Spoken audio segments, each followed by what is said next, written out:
सुधा वर्षाए मुख मधुरस छलकाए। मैंने सुधा वर्षाए प्रभु पे न्यौछावर हो सर्वस्व अपना सुख में सदा लहराए। प्रभु संदेश सुनाए प्रभु पे न्यौछावर हो सर्वस्व अपना सुख में सदा लहराए। प्रभु संदेश सुनाए तपस्वी वही।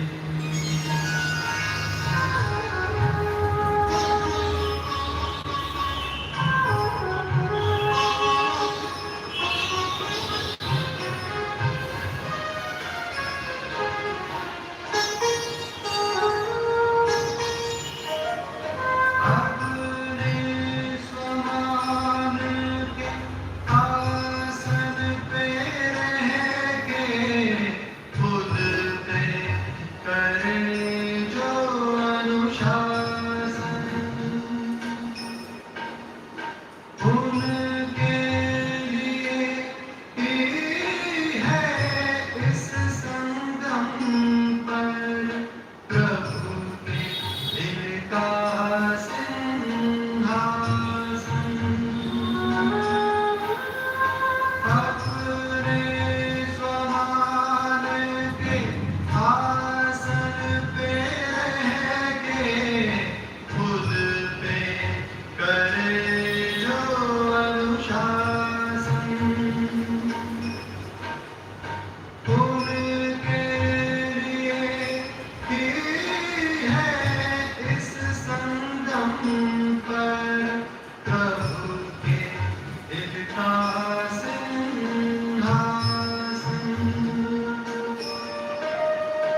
योग आनंद के मधुर तपन से जग के ताप मिटाए। प्रभु संदेश सुनाए।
राजा बनाती है वो सभी राजा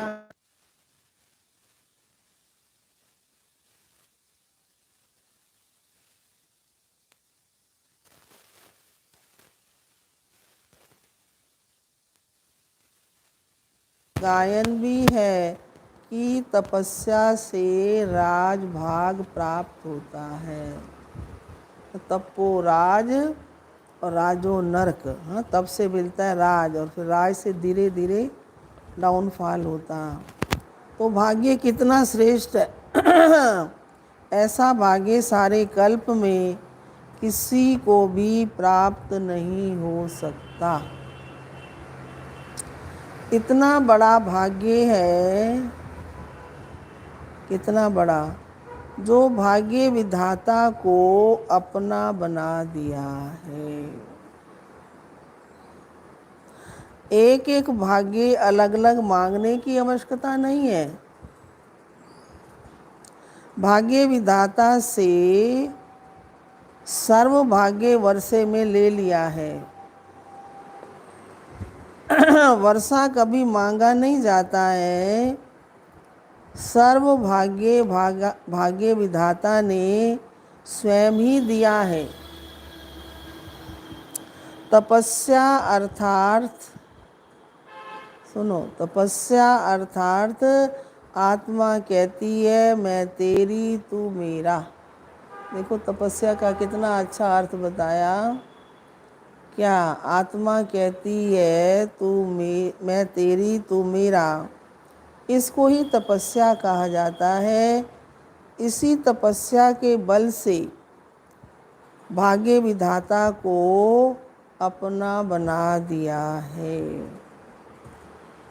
समझे? कौन सी तपस्या के बल से? मैं तेरी तू मेरा। भाग्य विधाता बाप भी कहते मैं तेरा, तो कितना श्रेष्ठ भाग्य हो गया। भाग्य के साथ साथ स्वराज्य अभी मिला है। भविष्य विश्व का राज स्वराज का ही आधार है। इसलिए कौन हो? हाँ, बाबा कहते इसलिए तपस्वी राज हो। बाप दादा को अपने हर एक राज्य अधिकारी बच्चे को देखकर हर्ष होता है। भक्ति में अनेक जन्मों में बाप दादा के आगे क्या बोला, याद है या भूल गए हो? हाँ, भक्ति मार्ग में बाबा ने कहा, क्या बोला? बार बार अपने को मैं गुलाम ही बोला। अब मैं गुलाम तेरा। तो बाबा कहते मेरे बच्चे और गुलाम, सर्वशक्तिवान के बच्चे और गुलाम शोभता है।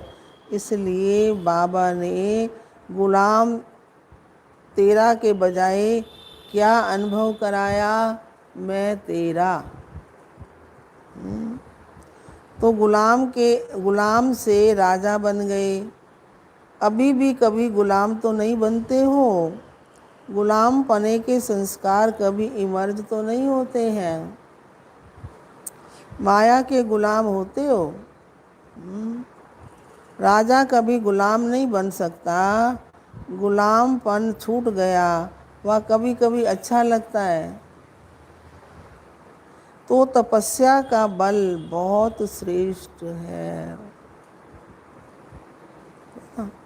और तपस्या क्या करते हो? तो बाबा कहते तपस्या में मेहनत करते हो। बाप दादा ने सुनाया था कि तपस्या क्या है। हाँ, तपस्या है मौज मनाना। तपस्या अर्थात बहुत सहज नाचना और गाना, बस। देखो बाबा तपस्या को भी कितना सहज करते जा रहे हैं। तपस्या अर्थात बहुत सहज नाचना और गाना, बस। नाचना गाना सहज होता है, वह मुश्किल होता है। मनोरंजन होता है, वह मेहनत होती है। तो तपस्या में क्या करते हो? तो बाबा कहते तपस्या का प्रत्यक्ष फल है खुशी। हाँ, वैसे भी कहते हैं ना, बड़े बड़े राजाओं ने जब बहुत बड़ा तप किया और उस तप से भगवान प्रसन्न हुए और कहा वर मांगो, है ना। और यहाँ तो बाबा खुद ही कहते हैं मैं तुम्हारा बन जाता हूँ। तो तपस्या में क्या करते हो? तपस्या का प्रत्यक्ष फल है खुशी। तो खुशी में क्या होता है? बाबा कहते खुशी में है नाचना। तपस्या अर्थात खुशी में नाचना और बाप के और अपने आदि अनादि स्वरूप के गुण गाना। आदि और अनादि स्वरूप के गुण। अनादि स्वरूप पवित्र है, आदि स्वरूप देवात्मा देव रूप है। आदि और अनादि स्वरूप के गुण गाना। तो ये गीत कितना सहज है। इसमें गला ठीक है व नहीं ठीक है बाबा कहते इसकी भी जरूरत नहीं है। कई जब दिल नहीं होगा ना कहीं गाओ तो कहते मेरा तो गला ही खराब है ना। तो बाबा कहते क्या इसमें गला ठीक है व नहीं ठीक है इसकी ज़रूरत नहीं, निरंतर ये गीत गा सकते हो। निरंतर खुशी में नाचते रहो। तो तपस्या का अर्थ क्या हुआ? तपस्या का अर्थ बाबा ने कहा नाचना और गाना। तो कितना सहज है। माथा भारी उसका होता है जो छोटी सी गलती करते हैं। सुनो अभी वो गलती कौन सी? बाबा पहले प्यार से समझा के फिर हमें अटेंशन दिलवाते हैं। ब्राह्मण जीवन में कभी किसी का माथा भारी नहीं हो सकता। हॉस्पिटल बनाने वालों का माथा भारी हुआ। ट्रस्टी सामने बैठे हैं ना। माथा भारी है जब करण करामनहार बाप है तो आपको क्या बोझ है? समझे?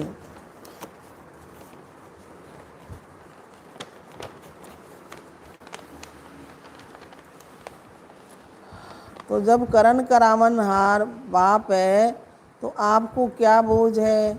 ये तो निमित्त बनाकर भाग्य बनाने का साधन बना रहे हो। आपकी जिम्मेवारी क्या है? बाप के बजाय अपनी जिम्मेवारियां समझ लेते हो तो क्या होता है? बाप के बजाय अपनी जिम्मेवारी समझ लेते हो तो मत्था भारी होता है। बाप सर्वशक्तिमान मेरा साथी है तो क्या भारीपन होगा? समझे? बाप सर्वशक्तिमान मेरा साथी है तो क्या भारीपन होगा?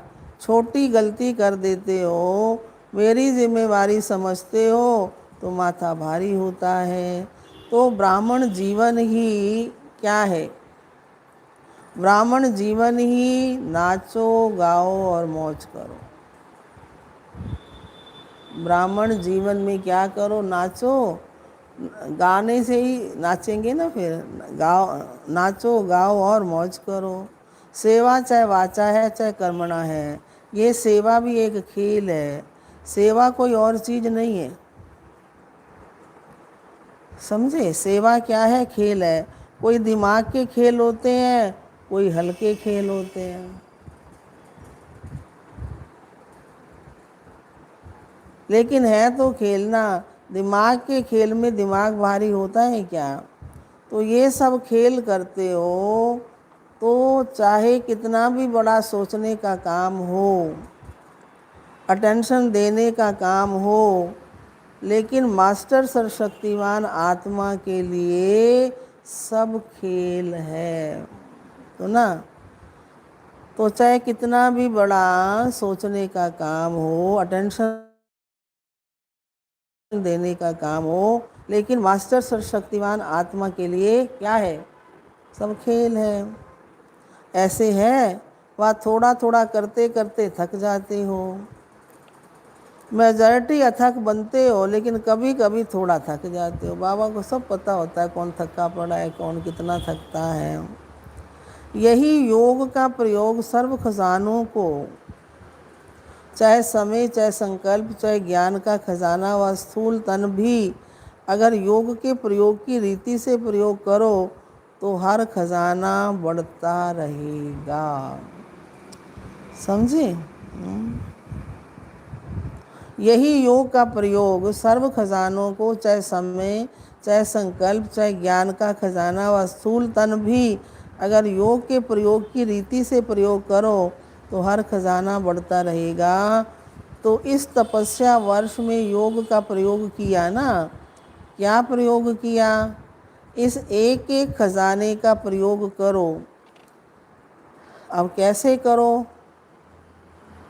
कोई भी खजाने को कम खर्चा और कोई भी खजाने को कम खर्च और प्राप्ति अधिक,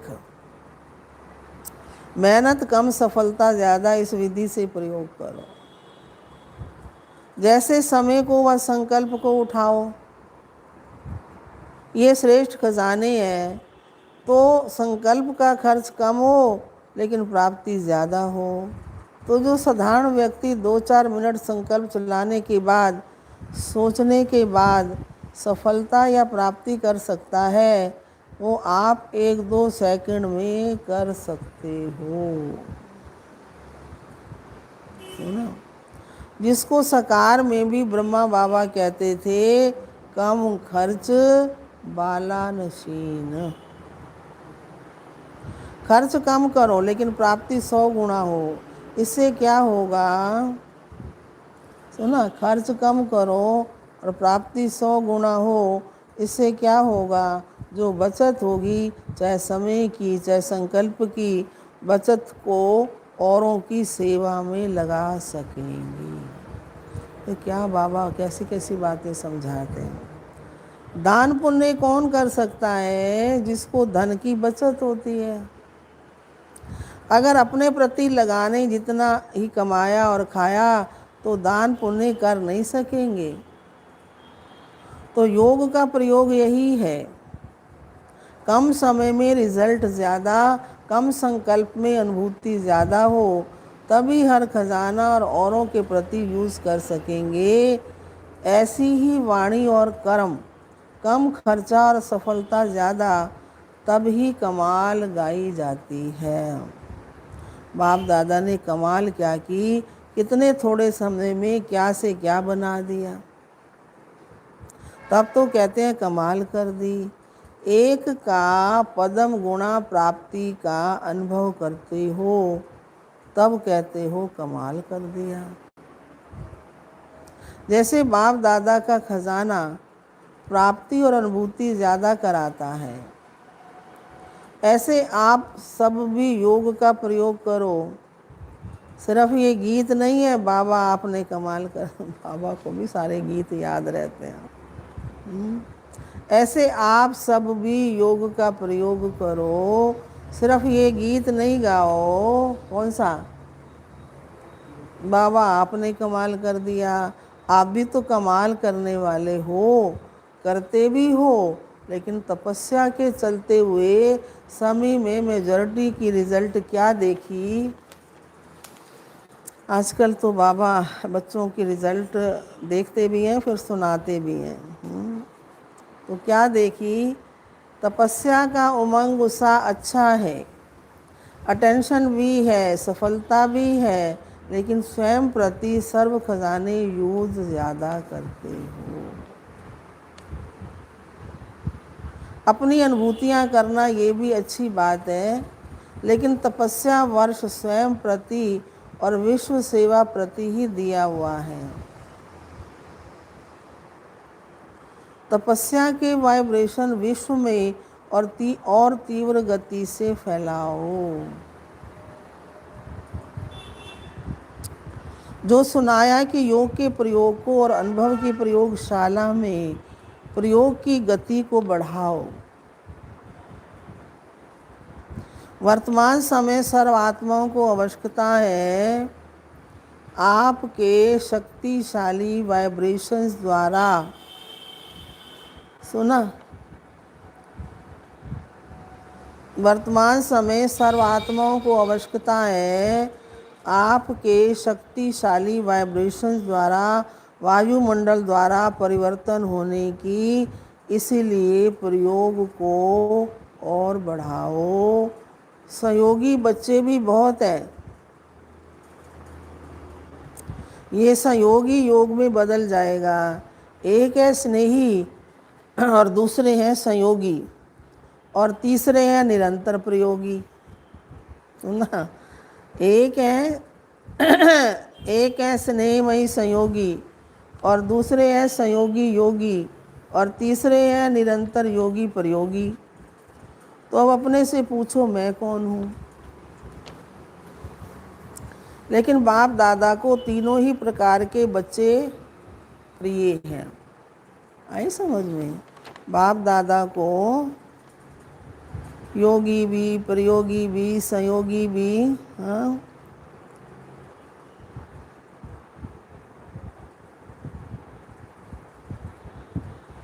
भिन्न भिन्न प्रकार के वाइब्रेशन है। जानते हो कौन सी बात बाप के पास पहुंची है?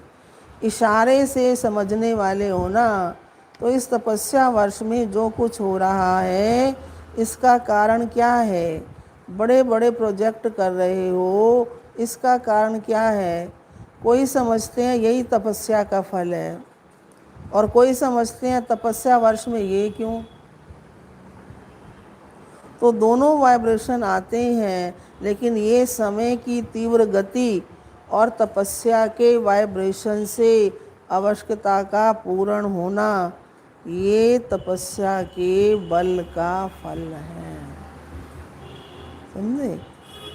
तो दोनों वाइब्रेशन आते, लेकिन ये समय की तीव्र गति और तपस्या के वाइब्रेशन से आवश्यकता का पूर्ण होना, ये तपस्या के बल का फल है। तो फल तो खाना पड़ेगा। ये ड्रामा दिखाता है कि तपस्या सर्व आवश्यकताओं को समय पर, समझे? बहुत अच्छी लाइन कहने वाले हैं बाबा कि तपस्या, हाँ, दोनों वाइब्रेशन आते, लेकिन ये समय की तीव्र गति और तपस्या के वाइब्रेशन से आवश्यकता का पूर्ण होना, ये तपस्या के बल का फल है। फल तो खाना पड़ेगा। ये ड्रामा दिखाता है कि तपस्या सर्व आवश्यकताओं को समय पर सहज पूर्ण कर सकती है। समझा? क्वेश्चन नहीं उठ सकता ये क्यों कर रहे हैं। तपस्या अर्थात सफलता सहज अनुभूति हो। आई समझ में?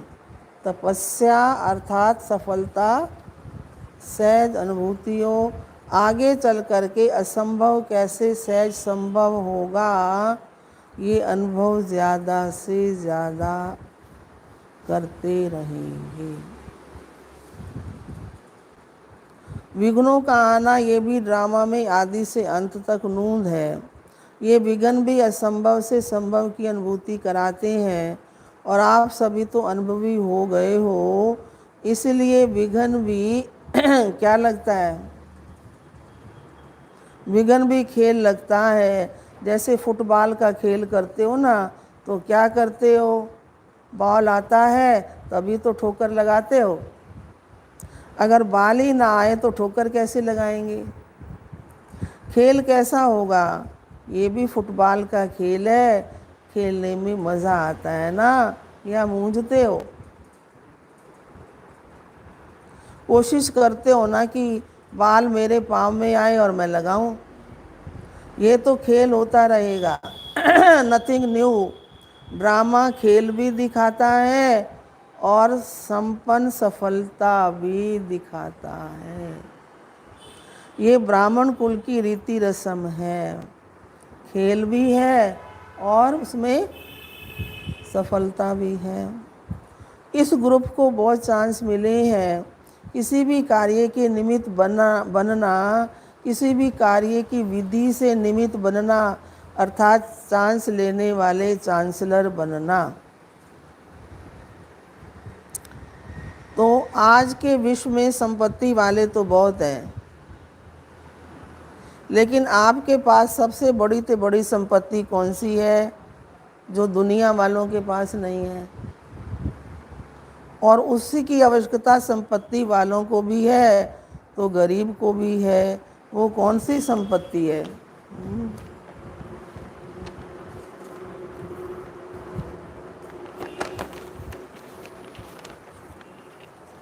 तो बड़े से बड़ी आवश्यक संपत्ति है संपत्ति, है ना, दूसरों के ऊपर मानो एक संयोग या दया की भावना। चाहे गरीब है चाहे धनवान है, लेकिन आज संपत्ति नहीं है।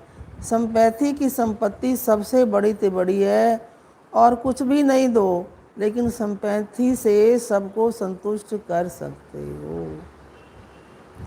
और आपकी संपत्ति ईश्वरीय परिवार के नाते से सिंपथी है, अल्पकाल की संपत्ति नहीं। पारिवारिक संपत्ति सबसे बड़े से बड़ी संपत्ति है, और ये सबको आवश्यक है और आप सबको दे सकते हो। रूहानी संपत्ति तन मन और धन की पूर्ति भी कर सकती है। समझा? अच्छा, इस पर फिर सुनाएंगे।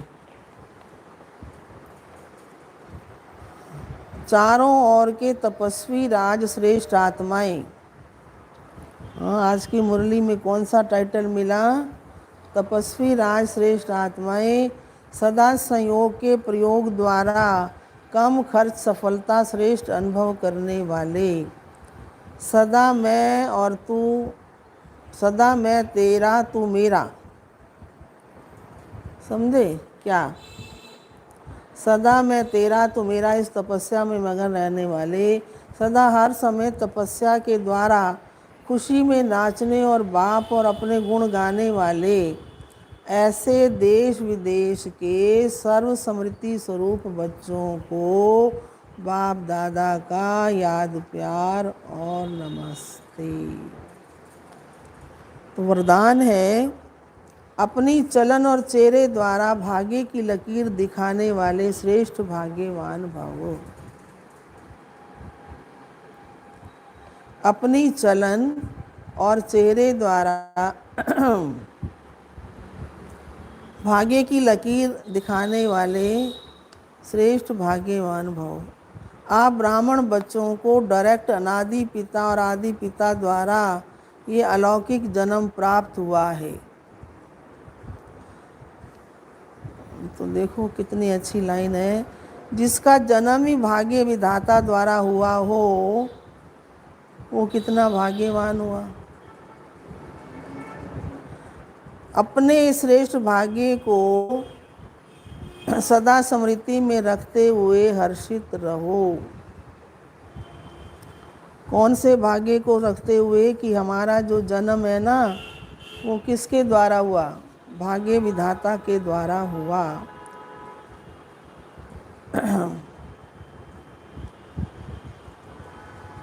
हर चलन और चेहरे में ये स्मृति स्वरूप प्रत्यक्ष रूप में स्वयं को भी अनुभव हो और दूसरे को भी दिखाई दे। आपके मस्तक बीच ये भाग्य की लकीर चमकती हुई दिखाई दे। समझे? आपके मस्तक के बीच आपके मस्तक बीच ये भाग्य की लकीर चमकती हुई दिखाई दे, तब कहेंगे श्रेष्ठ भाग्यवान आत्मा। और स्लोगन है, योगी तो आत्मा वो है जो अंतर्मुखी बन लाइट माइट रूप का अनुभव करता है। योगी तो आत्मा वो है जो अंतर्मुखी बन लाइट माइट रूप का अनुभव करता है। अच्छा, ओम शांति।